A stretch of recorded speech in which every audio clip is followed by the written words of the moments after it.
Uyu munsi tugiye kuganirira ku myizere. Mu rurimi rw'icyongereza bavuga religious. Buri muntu wese ku isi agira imyizerere dushingiye ku madini atandukanye.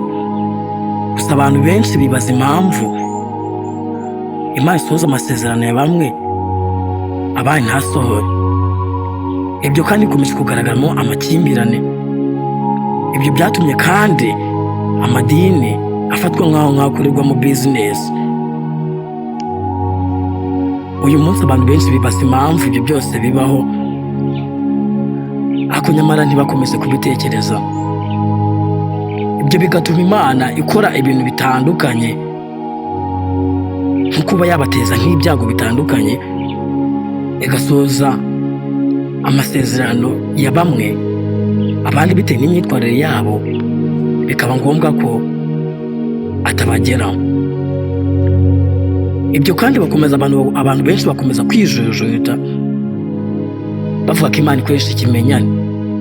Bamwe bakavuga ko bamwe bavukiye mu bipangu byiza, abandi bagakomeza kuba mu muruho. Nta muntu n'umwe ku isi ushobora kwizera ibyo bintu, ahubwo akomeza kubitekerezaho. Nyamara nk'ibyo bidahagije, buri muntu wese yagakwiye kuba mu ruhande yagakwiye kuba arimo. Inshuti, umwanzi, uyu munsi ntabwo wabatandukanye bitewe n'imyizerere ya buri umwe wese.